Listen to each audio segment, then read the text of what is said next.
And we're back. Mickey Miller here. Hello, hello. How is everyone out there in the world?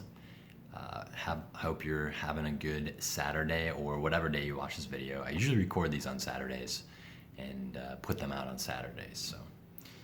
But it's a special day today. It's November, and I wanted to just do a celebration reading for the first book that I ever published, which was Playing Dirty. Pretty cool stuff. So Playing Dirty is it's a sports romance, a baseball romance between Jake and Andrea. Jake is kind of a rough around the edges guy, kind of a rough upbringing, and then Andrea comes into the picture. Southern Belle, former softball player, kind of gets him in a way that he isn't used to being got. So I don't want to give anything away, but she kind of softens. She hits a chord, strikes a chord with them. But the scene I'm going to read today from Playing Dirty, and I feel like this is appropriate, it's like the end of baseball season, so a lot of it takes place during baseball season. And there's nothing like a good fight scene, am I right? Like a guy fighting for his woman. Can I get an amen? Amen. Okay. All right. So let's do this reading so you can all just have a fun reading of Playing Dirty by Mickey Miller. All right. Fight scene. Hot fight scene. Very hot. Jake. So now Andrea wanted to hang out all of a sudden after blatantly rejecting me the night before. My wheels were spinning, trying to figure out what Andrea wanted from me. I had blue balls so bad the night before with her, and now she was hitting me up via text, telling me to come meet her at some bar? I couldn't figure her out. As good as I was at reading people, much of Andrea was still a giant question mark to me. She was a mystery, and I damn well was going to get down to the bottom of her. Besides, it was a good night to let loose. We had a rare Friday off today after a 4-game series with the Bulldogs. I couldn't be happier that Grant Newman had likely left the city this morning on a flight out of Chicago. I couldn't put my finger on exactly why the guy irked me so much. It wasn't like I didn't have asshole friends, but at least they'd have my back. Newman, on the other hand, was the kind of guy who would start shit for no reason and then blame it on you. I hit up the crew, and of course they were down to hang out. My catcher, Dwayne, right fielder, Buckner, and the closer, Franco. Fucking bunch of bros. They knew this was one of the last nights we could go out hard before we started easing up as we made our World Series run. We hopped out of the Uber in front of McManner's in the middle of a very important philosophical conversation. Franco, fuck you if you think Emma Stone is hotter than Marilyn Monroe. You have no appreciation for the classics, Buckner was ranting. Please, dude, that's not even a contest. That's like major leagues versus minor leagues. Marilyn was overrated. Everybody knows that nostalgia distorts reality. Napleton, for the love of God, back me up on this one. I shook my head. The two are from totally different eras. That's like asking, would Babe Ruth hit 700 home runs in the 2000s? It's impossible to know, but we should definitely appreciate the classics, and no fucking way can you say Marilyn isn't classic. I still ain't convinced of Emma Stone. She's got those crazy eyes, Buckner retorted, shaking his head. I love me some crazy eyes, Dwayne chimed in, pointing his eyes in different directions, which freaked us all out. You seriously need to get that checked out, Franco said. As trivial as our conversation was, it made me smile. Our team chemistry was humming, and with the playoffs right around the corner, we were peaking at just the right moment to have the best shot at winning the World Series. When I got traded last year, it had been a low, but my teammates had embraced me without reservation. While they did the same shit that I did, It was always me that got flack for it. Honestly, I never let it bother me. But this idea to behave and not stir things up sat at the back of my head. If I was going to see Andrea, she expected me to behave, and I definitely wanted to see her. The doorman, Chubbs, waved us ahead of the line for McBanners, as per the norm. God, I fucking love my home city. Jake, you baby, we slacked hands. Good to see you, Chubbs. Yeah, man, what you doing on a Friday night? And you guys got an off game or something? Off day. Then we fly to Jacksonville tomorrow, I said. Chubbs nodded. You're the second crew of ball players in here. Really? Other Jaguars come in here tonight. Nah, man. Some New Jersey Bulldogs players. That guy whose head you pushed into the sand? Yeah, he's here. Some of his entourage. Chubbs gave me a knowing look. You guys cool, right? You ain't gonna start nothing. I chuckled. Chubbs, please. We left that on the field. I'm not gonna start shit in the real world. Come on, bro. I'm a professional. Beneath my confident veneer, I was a little pissed that the Bulldogs hadn't left Chicago yet. But I couldn't blame them for wanting to spend an extra night partying in one of the best summer cities in the world. All right, man. You fellas enjoy the night. He removed the rope and we headed through to the bar. Before we reached it, I noticed that Andrea and another girl were talking to that fucking guy, Brent fucking Newman. She was leaning away from him while he was leaning into her.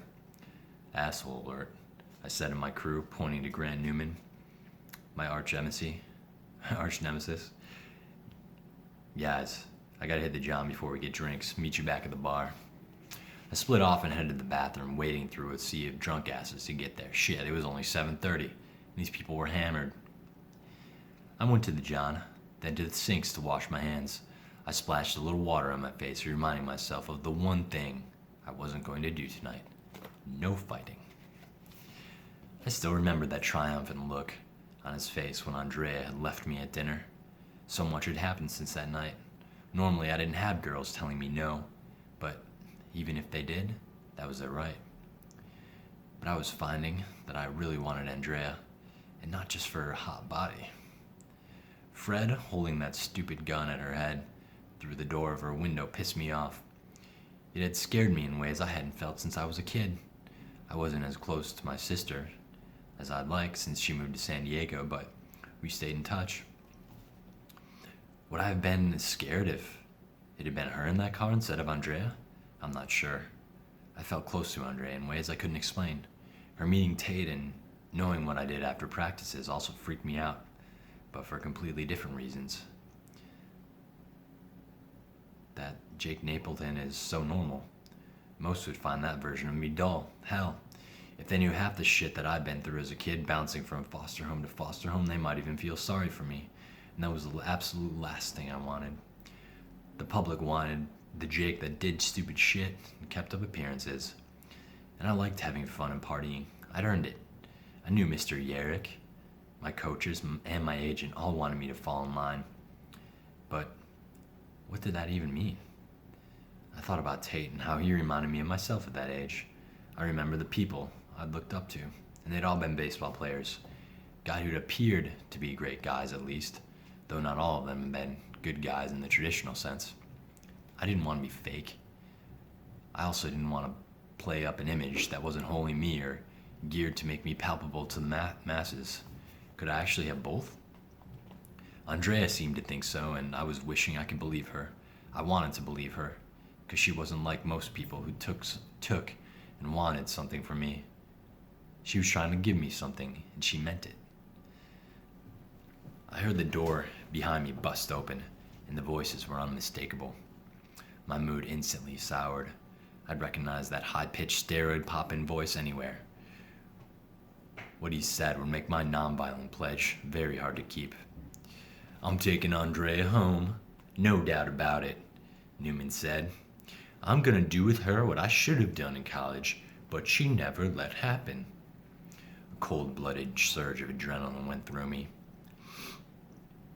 I stayed bent over at the sink so he wouldn't know I was there. Dude, didn't you cheat on her and shit? I recognized the voice as one of the other bitch boys in the Bulldogs that I had struck out.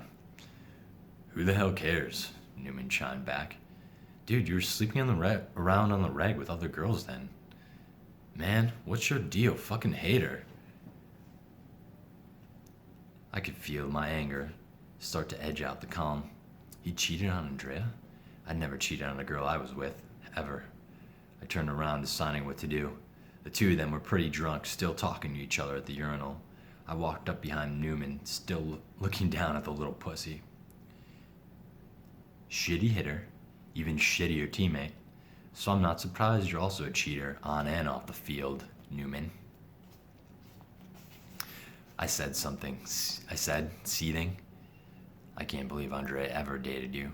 Probably the best thing that ever happened to you, and you let her slip through your fingers. I swear I saw him tremble a little.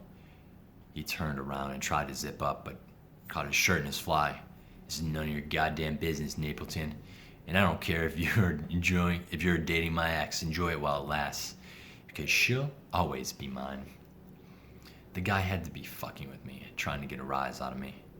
Yet the fact was that Andrea had walked out of Marseille Club, and suddenly I was left with Newman's dumb ass smiling at me. Suddenly it made sense. Andrea did have feelings for me, even then, even before I really got to know her. Add the fact that she probably hadn't wanted to be in the room as his jackass, considering he cheated on her. Knowing that, my anger leveled out. But it was still there, and it would be until Newman finally left Chicago for good. Knowing that he thought me and Andrea were dating put a smile on my face. Mr. Jackass finally pulled up his shirt and pulled his fly up and zipped all the way. I leaned in and got in his face. You better watch yourself, Newman. Keep this act up, you're gonna be eating a lot more than dirt. You better watch yourself too, Napes, Nips, Napes. The dude was so drunk, he couldn't even say my name, and I could see him swaying from side to side. I grinned and laughed as I turned to push the door. Have a good night, ladies. The one thing I'd accomplished was not punching Newman in the face, but I really wanted to.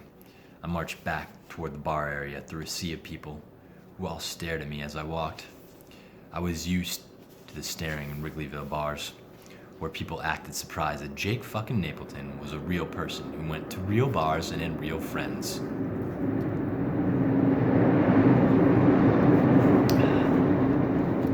Some dude put out his hand for a high five and I nailed it. Holy crikeys, coolest Jaguar pitcher ever. He's just getting drunk on a Friday, just like us. The guy had a backwards Jaguars cap on. I smiled and took a picture with the guy and gave him a thumbs up.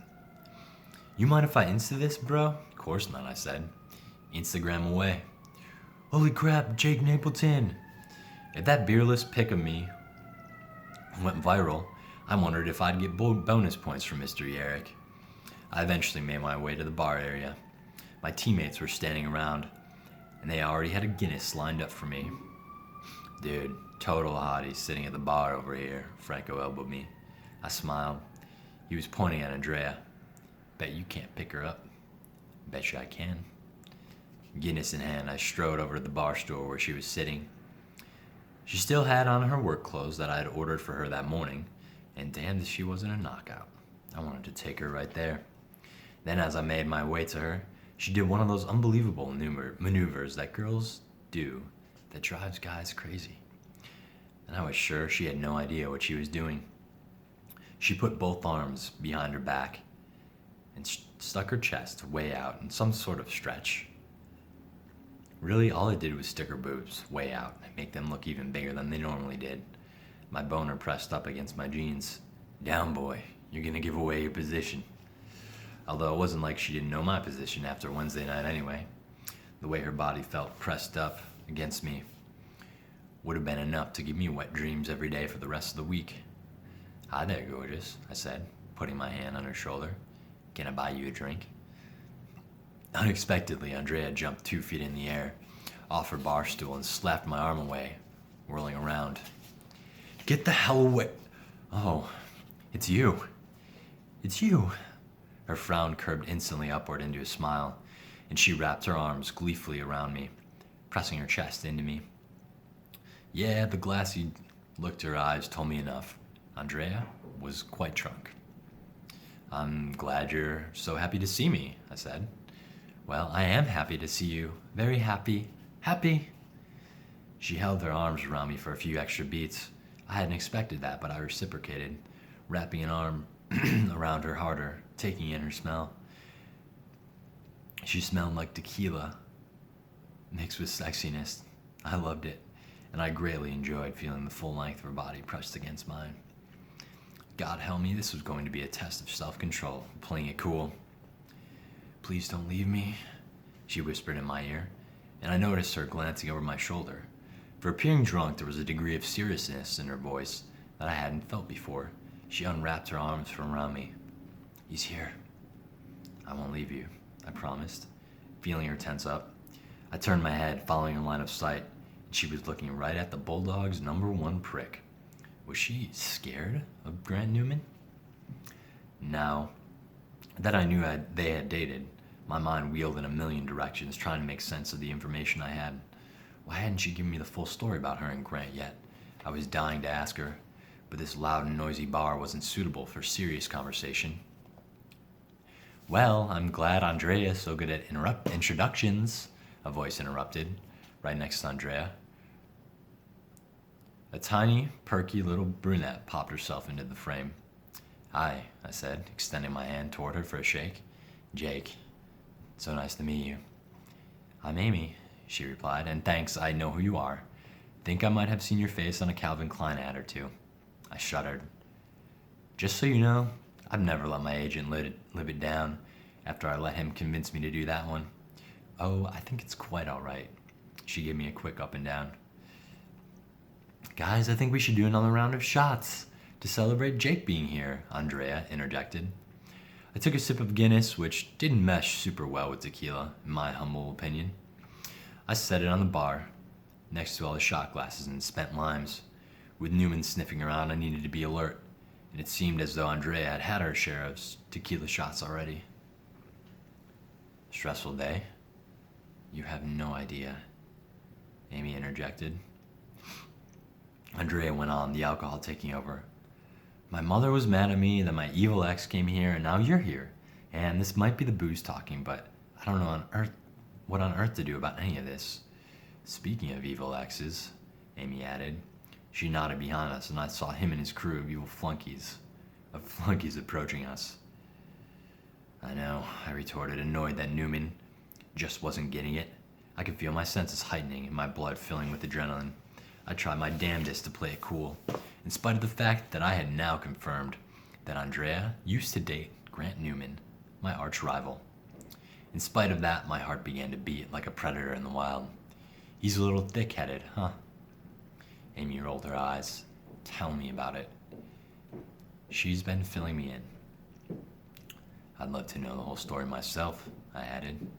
Just then I felt a tap on the shoulder. I turned around, and guess who? Fucking Newman. Nips, this is my girl. Take a hike. The noise of the crowd died down around us. Everyone was listening to our conversation. The bro I had taken a photo with busted out his phone again and started recording. Grant, Andrea yelled, getting off her bar stool. I'm not your girl. We're done. You're insane, and I'm not taking you back. Stop following me and stop texting my mother. Well, that raised a whole other question, but couldn't think about that right now. Andrea pushed him away, but he came bouncing right back like a roly-poly toy. My adrenaline spiked. I could feel all my senses heightening. I'm not going anywhere, Newman said, and you're coming back to my hotel with me tonight. You got that? Step away from the lady, I said firmly, inserting myself between the two of them. I could feel the odds of the entire bar on me in my tall frame. Listen, buddy, this is none of your business. No, you listen to me. This is my town. You're on my turf, and you're as drunk as a skunk. Not that you want an asshole sober, too. You are the one who needs to take a hike. You're embarrassing yourself. I'm not asking. I'm telling you, get the fuck out of here. Where were the goddamn bouncers when you needed them? Shut up, Nips. You're such a pussy. Just because you're a pitcher, you don't have to get in the batter's box. You just throw high and in with no consequence. Well, I got news for you. Andrea's coming back with me, and there's nothing you can do about it. Swaying like the drunkard he was, he pushed me, trying to make me do something stupid. Even then, I didn't make a move on him. He spat on my damn shirt, and I didn't punch him out, even though my heart was beating so hard I thought it might explode. Self-control, be the bigger man. Don't show this temper side to Andrea. He grabbed her wrist, and it must have been hard because she gasped. I pulled his grip off her and pushed her behind me, but I didn't miss, seeing a touch of fear in her eyes or how red her wrist was. That pissed me off. To be honest, the rest of it all happened so fast, I don't even remember who hit first. All I knew was that it felt real fucking good the way my hand slammed into Newman's nose and jaw. After that, all hell broke loose. It was a good old-fashioned South Side brawl. Except we were on the North Side, so the cops showed up within minutes.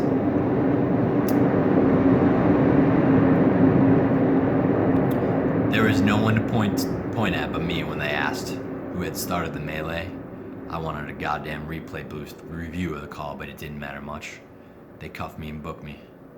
This was going to be a fun one to explain to Harry Yerrick. Boom, alright, so Playing Dirty, first book, fight scene, Jake protecting his girl. Great. I don't know, I played baseball in college, so I had a lot of fun writing that. Baseball romance, so. And there's one review on Amazon that I'm really proud of from this book too. And I'm not gonna pull it up right now, but it says, if you don't believe a man can write a woman's point of view, you should read this book. So check it out. Tell me what you think. I always welcome your feedback. I have a group, the Mickey's Misfits. If you're not in it, you should be. And thanks for tuning in. Mickey Miller, signing out.